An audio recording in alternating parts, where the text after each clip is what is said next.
Bonjour Joseph Lopi. Bonjour. Bonjour, bonjour Valériane, bonjour tout le monde. Comment ça va ce matin, Joseph? Très bien, par la grâce de Dieu, en espérant que vous aussi, vous allez bien. Ça va très très bien, On a, merci. on a hâte de savoir, Joseph, comment a commencé votre parcours dans le milieu footballistique. Oula, ça, ça remonte d'un peu loin. On va dire que ça a dû commencer quand j'avais 9 ans. Je jouais déjà chez moi au Sénégal, mais juste devant chez moi parce que j'aimais pas trop le foot. Donc je faisais ça juste devant ma maison avec mon oncle pour m'amuser, pour passer le temps. C'est une fois que j'ai commencé à jouer à l'école primaire. Enfin, j'ai commencé à jouer, non, mais il y avait un match un jour de ma classe et les autres classes, et il manquait un joueur. Du coup, le maître à l'époque, bon, c'est les maîtres, hein, il me dit, va compléter, il manque un joueur. Je dis, non, j'ai pas envie de jouer. Il me dit, si, tu vas aller jouer. Je dis, bon, ok, d'accord. Je suis allé jouer. Et en jouant, en fait, lui, il a vu que j'étais bon, que j'étais un peu meilleur que les autres. Et du coup, après, il est venu me voir en me disant, mais tu veux pas faire de foot, toi? Je dis, non, non, non, je veux pas faire ça. Et moi, vu que je me comparais à personne, je pouvais pas savoir si j'étais bon ou pas. Pour moi, j'étais normal, quoi. Et, Donc, ça a commencé à peu près comme ça. et à quel moment vous avez pris goût au football? Rassurez-nous, c'est quand même venu avec le temps. Oui, c'est venu une fois que j'étais au centre de formation à 13 ans, parce que après, il est passé une fois devant chez moi et il a croisé ma mère. Il lui a dit, mais ton fils, il va pas à l'école de foot? Elle lui dit non, il a pas envie. Et ma mère, elle me dit, mais t'es sûr que t'as pas envie d'y aller? Mais j'avais un petit peu envie, mais voilà, cette période-là, c'était un petit peu difficile financièrement et je savais que l'école de foot fallait payer. Et j'étais le plus grand de la famille. Je voyais que ma mère, elle galérait un peu, donc je voulais pas qu'elle mette de l'argent dans des choses comme ça, donc je lui ai dit non. Mais bon, comme une maman, elle connaît son fils, elle a vu en moi que j'avais un petit peu envie quand même. Donc, elle a dû mettre un petit peu de sous par elle-même sans forcément me le dire. Et ensuite, j'étais obligé d'y aller, quoi. Donc, j'ai commencé à faire l'école de foot. Au bout de 3 mois, il y a eu des essais pour aller au centre de formation à Diambar. Et j'ai suivi le parcours avec les essais. On était 16 000 jeunes Sénégalais, Wow. nés en 92, qui avons fait les essais. Et puis, j'ai eu la chance de faire partie des 16-17 qui ont pris le centre de formation.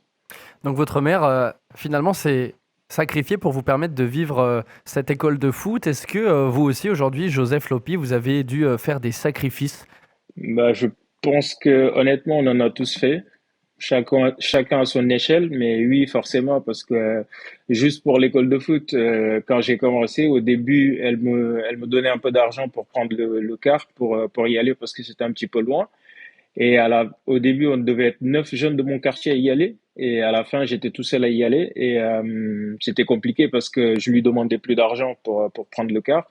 Donc, je mettais mes chaussures et je courais. Et c'était une longue distance. Donc, je courais pour y aller. À un moment, j'ai voulu abandonner, mais je me suis dit que ma mère a fait des sacrifices pour que je commence et pas pour que j'abandonne au bout de quelques mois. Donc, j'ai continué à y aller et puis ça a fini par payer. Et quand vous regardez en arrière sur toute cette période, ça vous fait quoi? Ça vous fait sourire? Oui, ça me fait sourire. Aujourd'hui, j'en parlais avec un pote il y a quelques jours et on parlait d'avant quand on était jeune. Je lui dis oui, c'est vrai que ça semble difficile quand on en parle aujourd'hui, mais je pense que c'était les périodes les plus heureuses de ma vie, Mhm. quand j'étais proche de ma famille, que j'étais à côté de ma maman, parce qu'à partir de 13 ans, je suis parti et je la voyais qu'une fois par année, quasiment. Et jusqu'aujourd'hui, c'est toujours la même chose. Donc, ma mère, c'est mon tout. Donc, être loin d'elle, c'est, c'est dur. Même si j'ai fondé aujourd'hui ma famille et que je suis bien et que je suis heureux. Mais voilà, ça reste quand même des sacrifices de partir, d'aller jouer au foot et d'être plus dehors qu'à la maison et de beaucoup moins voir sa famille. Mais bon, quand on sait pourquoi on le fait, ça reste quelque chose de positif. Quand on est footballeur professionnel, comment est-ce qu'on fait pour gérer à la fois la présence au sein de sa famille qu'on aime plus que tout et en même temps sa carrière de sportif? Je pense que c'est une question de choix parce que rien que la saison dernière, avant de signer au SCO d'Angers, j'ai eu des propositions de partir à l'étranger pour, entre guillemets, gagner un peu plus d'argent. Mais j'ai une femme et 2 filles. Je me vois pas, voilà, je suis parti tôt de chez moi, sans ma famille. Je me vois pas non plus fonder une famille et partir sans elle aussi. Donc moi, j'ai préféré faire le choix de rester avec ma famille, de rester en France et d'avoir ma famille autour de moi parce que c'est ce qui me semble être le plus important, cet équilibre-là. Donc, je n'ai pas voulu perdre cet équilibre. Donc, chacun choisit. Il y en a d'autres qui font le sacrifice de se dire, bon, bah, je vais partir pendant quelques années et ça va me permettre de continuer à aider ma famille financièrement. Donc, voilà. Pour moi, c'est une question de choix et moi, le mien, c'est d'être avec ma famille. Et vous dites, quand on sait pourquoi on le fait. Alors, Joseph Lopi, aujourd'hui, est-ce que vous pouvez nous dire pourquoi vous le faites? Bah, je vais vous raconter une petite anecdote d'abord. À 12 ans, en fait, il y a les matchs de quartier, les gens qui viennent chez moi. À l'époque, on était, bon, c'était compliqué. C'était compliqué. Parfois, ça arrivait de manger une fois dans la journée. Donc, quand des gens viennent avec des sacs de riz, avec des bidons d'huile, des choses que j'ai jamais vues à la maison, quoi, et qui donnent à mon grand-père, c'était tout pour moi, mon grand-père. Ses paroles, c'était la Bible pour moi, quoi. J'étais jeune, mais voilà, pour faire un parallèle. Et on lui dit, si je viens jouer dans le quartier, bah tout ça c'est pour nous. Et lui, il leur dit, bah attendez qu'il rentre. Et quand je suis arrivé, il me demande, au départ, je regarde tout ce qu'il y a, je lui dis oui, je vais aller jouer. Mais au fond de moi, je ne voulais pas. Mais en voyant ça, dans ma tête, tu vas pouvoir aider ta famille, quoi. Tu vas pouvoir aider ta famille, donc fais-le. Mais il me regarde, il les laisse partir, il me dit bon. Et il me regarde, il me dit, t'es sûr? Tu vas aller jouer avec eux? Je sais pas trop.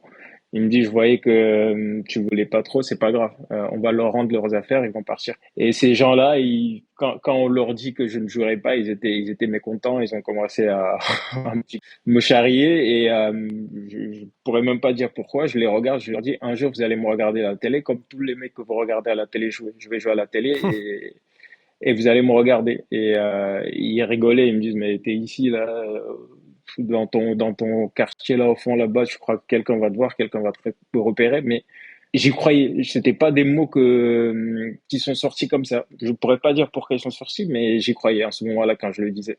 Et quand ils sont partis, j'ai regardé mon grand-père. Moi, déçu, je voyais pas de déception dans ses yeux, lui, au contraire. Et il était content parce que j'ai fait un choix de ce que je voulais. Il me regarde et je lui dis, t'inquiète pas, papy. À 18 ans, je vais jouer à la télé comme eux et je te donnerai mon premier salaire. Donc, pour vous faire une image, aujourd'hui, ce que ça me fait, bah, ça me donne cette fierté-là de dire que ma famille était en difficulté et qu'aujourd'hui, bah, grâce à tous ces sacrifices, grâce à tout ce travail, bah, mes petits frères qui sont au Sénégal, ils vont dans les meilleures écoles et que ma famille vit mieux, ma famille vit bien. Donc, bah, ça vaut tout l'or du monde. Joseph Lopi, vous parlez depuis tout à l'heure des parallèles avec la Bible par rapport aux paroles de votre grand-père. Vous parlez également de la foi. Vous avez tout à l'heure, lorsqu'on vous a dit bonjour, dit grâce à Dieu, je vais bien, etc.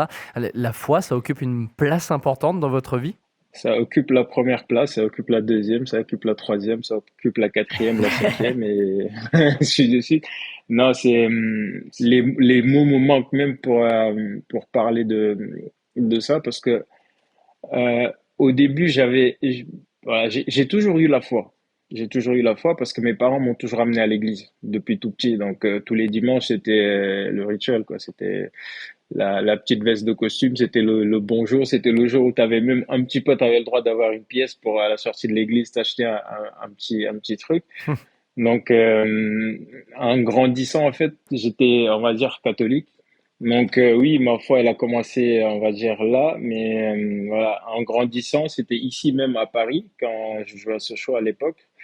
Euh, c'est survenu aussi à une période où j'étais un petit peu blessé, où je me posais pas mal de questions, où j'ai essayé de me soigner au maximum avec les médecins, avec des spécialistes, avec beaucoup de monde, mais rien n'y, rien ne fonctionnait. Et il était même question que j'arrête ma carrière. Donc, quand j'ai eu la chance de rencontrer ma sœur en crise dont je parle, elle m'a amené à l'église et voilà, dans l'église, quand je me rappelle, c'était le pasteur Aka, quand il parlait, tout ce qu'il disait, ça avait une résonance mais extraordinaire en moi et j'avais l'impression que tout ce qu'il disait, ça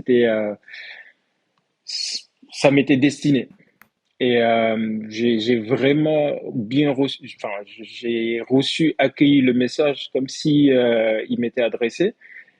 Et à partir de ce moment-là, il y a beaucoup de choses qui ont changé en moi. Je sais que quand je suis rentré à la maison, j'en ai parlé avec mon épouse et même elle, elle était émerveillée de me voir comme ça. Elle me dit, c'est la première fois que je te vois parler avec passion. Elle m'a dit, toi qui es jamais émerveillé de quoi que ce soit, c'est la première fois que je te vois comme ça, c'est que t'es vraiment touché. Je lui ai dit oui, là pour le coup. Et j'ai tout fait même pour qu'elle vienne à l'église les autres fois. Et on a commencé à aller à l'église ensemble. Et voilà, les deux, on a embrassé le chemin de Christ, on a donné nos vies à Christ. Et à partir de là, j'ai vu l'avant Joseph et l'après Joseph. Et il y a vraiment pas photo.